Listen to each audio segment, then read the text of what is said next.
जी students, आज हम पढ़ेंगे reaction of ammonia with water के अमोनिया जो है वो वाटर के साथ जब रिएक्शन करती है तो क्या होता है। अमोनिया क्या है जी? अमोनिया एक गैस है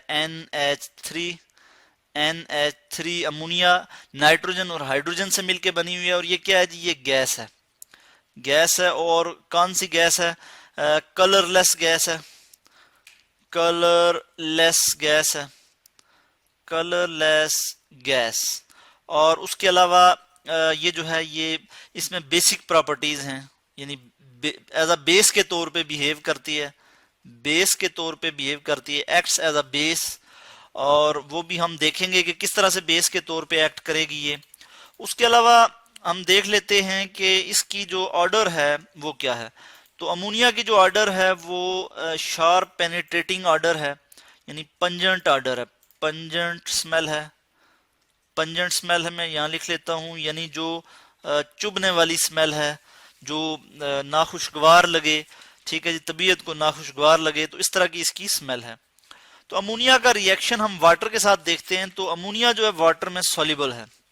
सॉल्युबिलिटी की अगर इसकी हम बात करें तो ammonia is soluble soluble in water. Water में ये सॉल्युबल है। तो जब अमोनिया जो है रिएक्ट करेगा वाटर के साथ, अमोनिया गैस जो है वो रिएक्ट करेगी वाटर के साथ, तो क्या होगा? मैं यहाँ पे रिएक्शन लिख लूंगा, यानी NH3 अमोनिया, और ये गैस है, वाटर के साथ रिएक्ट करेगी H2O वाटर।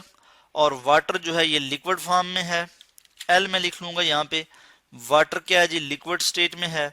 और हमारे पास क्या आ जाएगा कि अमोनियम और हाइड्रोक्साइड दो चीजें आ जाएंगी। Ammonium ion NH4 NH4OH, ammonium hydroxide.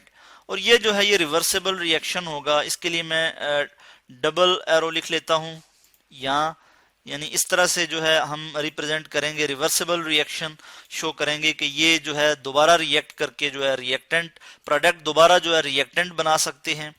तो अमोनियम हाइड्रोक्साइड, तो अमोनिया को हमने कहा कि ये बेस है, यानी ये एक्ट करती है एज अ बेस के तौर पे, वीक बेस के तौर पे। वो इसलिए कि अमोनिया जो है बेस की हमें डेफिनेशन का पता है कि जो बेस है उसकी जो पीएच है, पावर ऑफ हाइड्रोजन, पीएच जो है बेस की वो क्या है? बेस की जो पीएच होती है वो 7 से अबव होती है, यानी 7 से अबव 7 होती है। अबव 7 जो है वो वाटर की पीएच है, यानी वाटर जो है वो न्यूट्रल होता है। और 7 से बिलो जो पीएच होती है वो एसिड की पीएच होती है। तो अबव 7 जो है जो पीएच है वो पीएच की जो वैल्यू है वो बेस की होती है। तो अमोनिया की जो पीएच वैल्यू है वो अबव 7 है। और इसकी एक और प्रॉपर्टी बेस की ये होती है कि बेस जो है वो प्रोटॉन एक्सेप्टर होता है। इस केस में भी अमोनिया जो है वो प्रोटॉन एक्सेप्ट करके अमोनियम आयन बना रहा है और हाइड्रोक्साइड आयन OH नेगेटिव। तो इसलिए हम कहते हैं कि अमोनिया जो है वो एज अ बेस के तौर पे जो है वो एक्ट करता है जी। अब हमने देखा कि अमोनिया जो है वो सॉल्युबल है वाटर में। वाटर में जो है अमोनिया क्या है? सॉल्युबल है। और जब वाटर के साथ अमोनिया रिएक्ट करेगा तो क्या बनाएगा जी? Ammonium hydroxide. अमोनियम हाइड्रोक्साइड, ठीक है जी, जो कि बेस है। अगर हम इस बेस को किसी एसिड के साथ रिएक्ट करवाएं, जैसे HCl के साथ रिएक्ट करवाएं, तो हमारे पास क्या आ जाएगा? साल्ट आ जाएगा।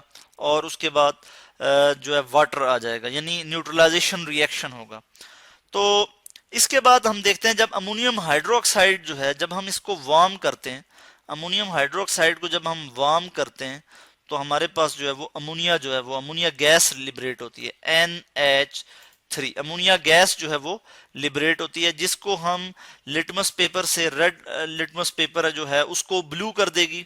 तो हमें पता लगेगा कि अमोनिया गैस जो है इसमें मौजूद है। चूंकि अमोनिया बेसिक गैस है, बेस है, एज अ बेस के तौर पे एक्ट करती है, तो इसलिए जो है ये जो गैस है, अमोनिया गैस है, ये सिर्फ अमोनिया जो है ये बेसिक गैस है। तो ये एज अ बेस के तौर पे जब एक्ट करेगी तो ये रेड लिटमस पेपर को जो है ब्लू कर देगी।